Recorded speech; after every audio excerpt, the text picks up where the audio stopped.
speak of. Oh, does he? Really? Let's put him on. Let's put him up. You go and check on the Bazell show. Right, okay. And Harold's going to tell us about the history of Rosewood Santa impersonators, which I go up there often in impersonator Santa. Oh, okay. Yeah, there was Peter and Johnny Moselle. That's right. They were iconic female impersonators and entertainers from the 60s to the 80s. Mm-hmm. So there you go. Cool and Gather. Yeah, pub. Yeah. Well, let's talk to Harold the H. Oh, God. Where were you? Where are you, Harold? Yeah, I'm here in, well, I won't say I'm getting ready to impersonate anything because I've never impersonated anything. I'm always a genuine self, except once I was Frosty the Tiger, and is my claim to fame, that area. But Damien's gone and checked on Alf's names, and my nickname's supposed to be Disco Knob Jockey. yeah, well, no, that's pretty good. I heard Damo's. That's a bit rough. I thought Damo, your name. Yeah, I agree. So I looked around because there's other elf name generators, just so that we know. Because and then I wasn't really happy with the other one, so I'll keep searching. Keep going. Tell us about your story with Rosewood. This is interesting. Yeah, it's a history of Rosewood Santa impersonators. Because I took a look back into the Rosewood history at Christmas time just to see what kind of people like to dress up as Santa impersonators back then. Because you like to, you were going to the other day, but now obviously you've been replaced. But yeah, and so I wanted to work out what made them good and who's the best one. Who's the most exceptional. And that question came to mind because Danny, what kind of person likes to dress up in woolly suits, wear fake facial hair, and break into people's houses uninvited? Anyway, yeah, look, in Rosewood, in 1923, at the annual Christmas party of St Luke's Church of England at the Farmers' Hall in Rosewood, Mr Stanley Yarrow dressed up as Father Christmas. Now, he was a grocery delivery driver and one of four brothers who served in the Second World War. In 1928, again at the Farmers' Hall party put on by St Luke's, this time the impersonator was Mr Stuart Edwards, who was keen to dress up after only having recently moved from Brisbane. He was in a new environment, so he wanted to give it a go. In 1931, at the Christmas fair in aid of St Bridget's Church Building Fund that was held in the convent school grounds, Mr Victor Shearer impersonated Santa Claus. Now, he was a school teacher who married the daughter of the president of the local branch of the Labor Party and later became branch president himself. So that's another Santa. In 1936, at the Children's Christmas Party, organised by members of the Rosewood Masonic Lodge at Masonic Hall, it was 79-year-old Northern Irishman Mr Thomas Clark who impersonated Father Christmas.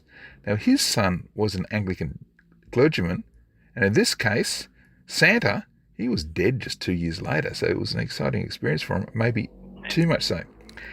In 1937, Rosewood made Claus history. At Rosewood's Farmers' Hall, Mr Bob Yarrow, he was the cousin of the 1923 impersonator. He became the first Santa relative to step into the red suit. But more than that, Danny, Bob Yarrow was the first Santa sprint champion, because among his victories was the 100 yards Rosewood St Patrick's Day handicap. And don't think that was a dud race, because that day Bob famously beat William Verfane, who was Queensland's top sprinter for a decade. He would go on to win all Queenslander 100 yards and 220 yards state championships between 1936 and 1941, before war interrupted his career. William Verfane. Yeah, and he was also second in the Australian 100 yards championships in 1936 and 1937. War unfortunately ended until that. But at Rosewood, Verfane was beaten by Santa Claus. He met his match. In 1939, there was not one but two Santa Claus impersonators at Rosewood. Firstly, at the School of Arts and the Christmas tree put on by the local branch of the Returned Sailors and Soldiers Imperial League of Australia. These days it's the RSL. Father Christmas was impersonated by the jovial secretary of the branch, Mr. William Clement. But before I tell you about the second Santa, it should be noted that the most important and popular person in Rosewood that Christmas was not either of the Father Christmases, but in fact it was Mr. Joseph Bodman. And that's because he had charge of the ice creams.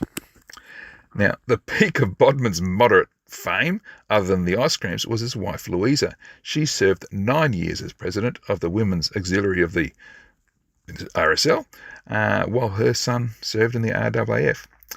And so, the second Santa, in 1939, Father Christmas made a second appearance at the School of Arts. This time it was Mr. Frank Clouk.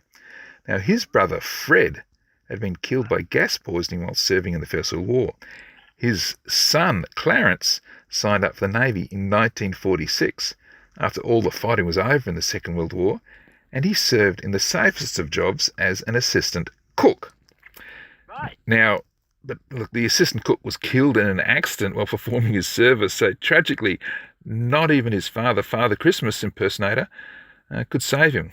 But Danny, this is a snapshot of Rosewood Santas, and I reckon the best Rosewood Santa Claus, it has to be sprint champion Mr. Bob Yarrow. He has to be the best. It's hard to go past him. Yeah, he's the bloke who won all the records, right?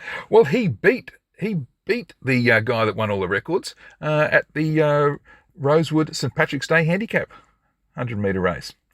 So it was a claim to fame by Santa. The other one won the Queensland title, and yeah, that's right. It was that Santa really outperformed. And I think that's the most athletic Santa that I've ever heard of. I'm not sure whether there were, other than yourself. There wouldn't have been any pillows involved there, I reckon. Oh, there would have been a lot of pillows, rather. He gave me the flick, mate. He gave me the flick. Now, how can we read this story and many, many, many more? Yes, you can find history out there via all the socials that send you to my website, historyouthere.com. Historyouthere.com. There he is, Harold the H. Cock-a-doodle-doo. I didn't think with that today. Exclusive. Coming up next. Hang on, before we go, Harold. Yeah. Can I just check, please, if I may, what month you were born in? April. April. Yeah, this is my elf name, is it? Yes. Oh, yes. jeez. So I've got the new one. So Danny is now Spicy Little Prancer. Yeah, that's right. I'm Crusty Butter Tart. Oh, yep. And our technician is Spicy Little Feet. Yep. And Harold, you're Mary Glitter Toes. Oh, yes, at last. You're remembering my my school days nickname at last. No, I still like the disco knob jockey. All right, thanks a lot. Lovely having you on the program, Harold. We'll talk to you about this time next week.